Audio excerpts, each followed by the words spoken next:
नाम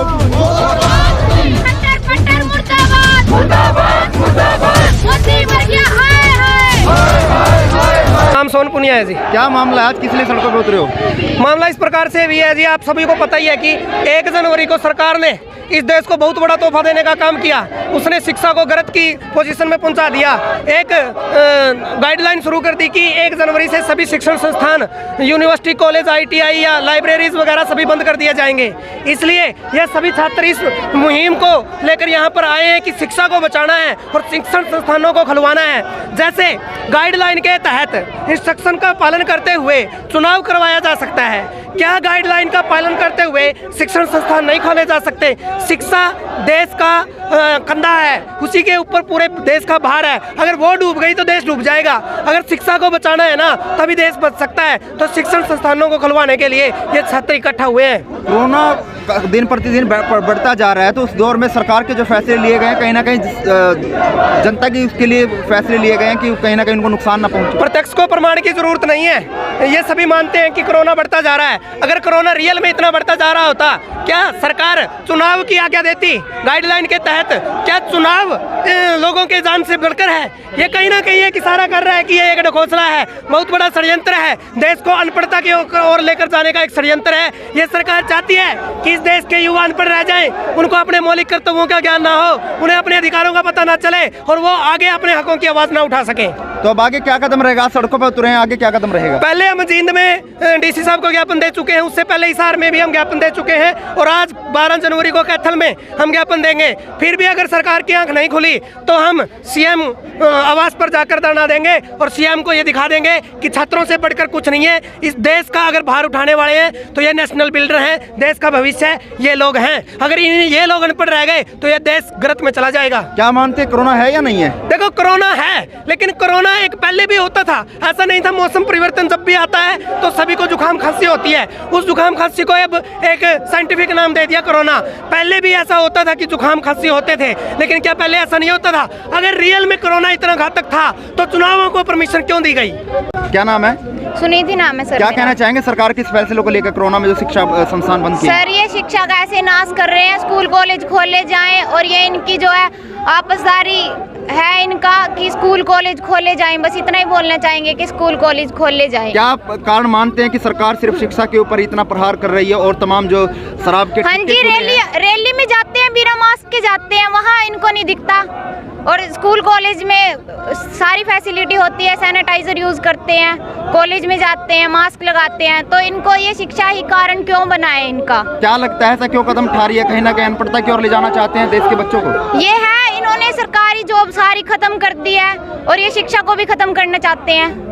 तुमन आज किस तरह का प्रदर्शन है? आज सर सभी स्टूडेंट्स का वो प्रदर्शन है जी। वो ये कहना चाहते हैं कि भाई सरकारी संस्थान क्यों बंद है, स्कूल कॉलेज, बच्चों के स्कूल्स हैं और ये कॉलेजेस क्यों बंद है सर। ये कहना चाहते हैं कि भाई सारी चीज़ें खुली है सर, पूरा देश खुला है, लेकिन शिक्षा संस्थान को इनके पीछे क्यों किया जा रहा है?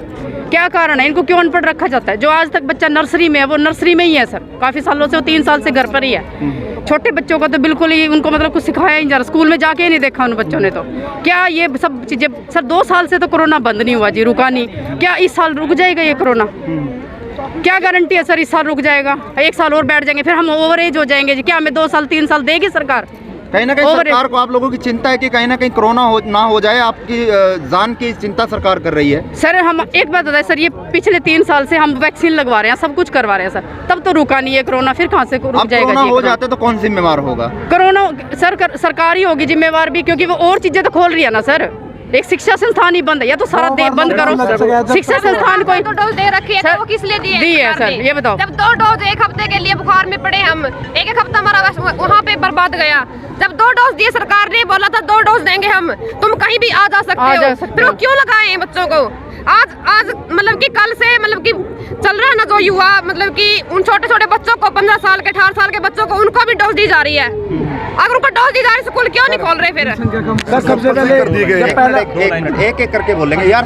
हाँ अच्छा, 50 बोल दे, हम कोई दिक्कत नहीं। जब लोकसभा विधानसभा का एग्जाम हुआ था 7 तारीख को, पिछली 7 तारीख को हमारा एग्जाम हुआ था विधानसभा लोकसभा का, वहाँ पे कोरोना नहीं था। 7 तारीख अभी गई है, वहाँ पे कोरोना नहीं था क्या?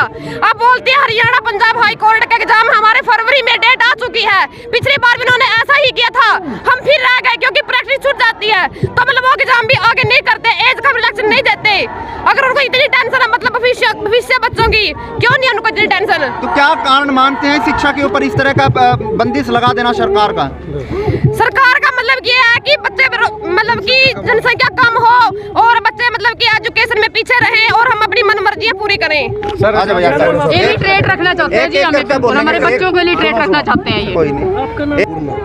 क्या नाम है? मेरा नाम गुरुमेल ढाबी है और मैं संयुक्त छात्र मोर्चा का सदस्य हूँ। देखिए, हम जब 1 तारीख को ये फरमान जारी किया था शिक्षण संस्थानों को बंद करने का, तब से ही हम जो है ये प्लानिंग करने लगे थे कि हम इसको खुलवाएंगे और प्रोटेस्ट करके खुलवाना पड़े, चाहे हमें धरना देने पड़े CM सिटी पर। देखिए, हम 6 तारीख को हिसार में ज्ञापन सौंप चुके हैं और 10 जनवरी को जींद में ज्ञापन सौंप चुके हैं। इसी कड़ी में आज कैथल DC को ज्ञापन सौंपना है। और देखिए, सबसे पहले जब पहला लॉकडाउन लगा तब भी शिक्षण संस्थान बंद हुए थे, दूसरा लॉकडाउन था तब भी सबसे पहले शिक्षण संस्थान बंद हुए, अब तीसरा लॉकडाउन लगा है तो भी शिक्षण संस्थान बंद हुए हैं। यानी बताइए, सबसे पहले जो कोरोना है क्या कॉलेज, यूनिवर्सिटी और ITI में आता है? सरकार बताए, शिक्षा मंत्री बताए और स्वास्थ्य मंत्री बताए कि 2 साल हो गए इस महामारी को आए हुए, उन्होंने क्या इंतजाम किए हैं ताकि जो है कोरोना रुक सके और शिक्षा सुचारू रूप से चल सके, क्लासें जो है सुचारू रूप से चल सकें।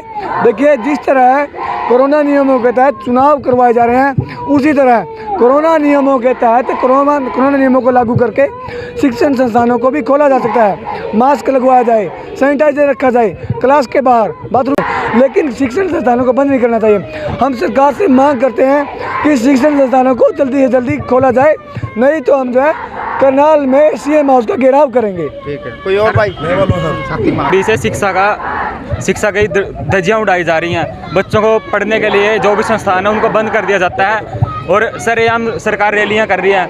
ठीक है, बड़े नेताओं के बच्चे हैं जो घर पे, जो प्राइवेट स्कूलों में पढ़ते हैं, उनकी लाइव क्लास से घर पे चलती है। एक मिडिल क्लास का बच्चा, किसान मजदूर का बच्चा कैसे पढ़ पाएगा?